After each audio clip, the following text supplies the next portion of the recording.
Imagine un pouvoir si fort que personne ne peut l'ignorer. Un pouvoir qui ne hurle pas, ne s'agite pas, mais fait trembler simplement par son calme et sa maîtrise. Ce pouvoir, Nietzsche l'a appelé l'Übermensch, celui qui contrôle non seulement le monde extérieur, mais surtout ses propres réactions. Dans cette vidéo, on va voir pourquoi le silence est souvent la plus grande arme, comment maîtriser ses émotions dans un débat peut faire de vous un véritable stratège, et découvrir ensemble trois figures historiques qui ont incarné ce pouvoir silencieux pour transformer le monde. Pourquoi la plupart des arguments sont vains? On croit souvent que débattre, c'est chercher la vérité. En réalité, c'est rarement le cas. Le psychologue David Dunning a démontré que moins on sait, plus on est sûr de soi. C'est l'effet Kruger. Résultat, dans un débat, personne n'écoute vraiment. On attend juste son tour pour parler, défendre son ego, valider son identité. C'est pour ça que les discussions sur la politique, la religion ou les croyances deviennent vite des champs de bataille émotionnels. Mais Nietzsche, lui, dit que l'Übermensch ne tombe pas dans ce piège. Il observe, il écoute et surtout, il choisit quand parler.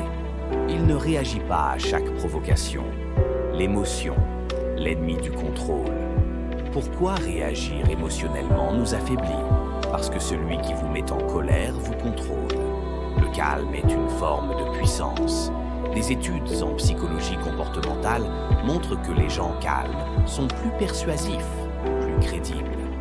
Nietzsche pensait que le véritable pouvoir vient de la maîtrise de soi. L'Übermensch ne laisse pas ses émotions décider pour lui. Il garde le contrôle, ce qui lui donne un avantage immense dans n'importe quelle conversation ou confrontation. Le vrai pouvoir du silence. Le silence n'est pas faiblesse, c'est une arme stratégique. Imaginez quelqu'un qui vous insulte. Si vous réagissez, vous avez déjà perdu. Si vous restez calme, vous reprenez le contrôle de la situation. Le pouvoir, c'est savoir quand parler et surtout quand se taire. Nietzsche l'a compris. Le silence avant la parole est la pause qui captive, qui donne du poids à chaque mot. Maîtriser le conflit, pas l'éviter. Nietzsche ne prônait pas l'évitement du conflit. Au contraire, il voyait le combat comme un chemin vers la force et la croissance. Éviter la confrontation par peur, c'est de la faiblesse déguisée en sagesse. Un esprit non challengé devient fragile. Les plus grands penseurs ont affronté la tempête, choisi leur bataille et ont utilisé le conflit comme un levier de transformation. Trois exemples historiques du pouvoir silencieux. 1. Socrate. Socrate ne hurlait jamais.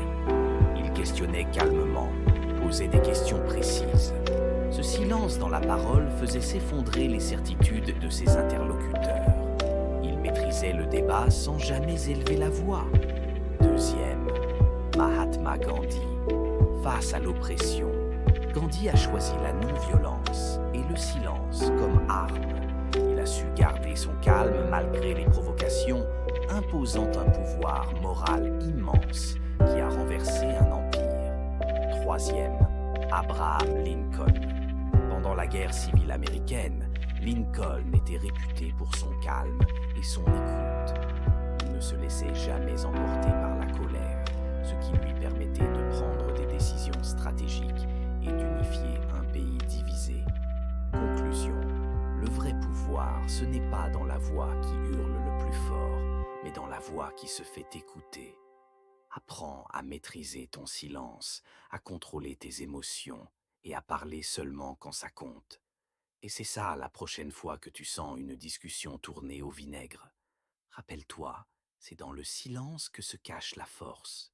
Si tu veux découvrir plus d'astuces pour penser, agir et influencer comme les grands, abonne-toi et active la cloche.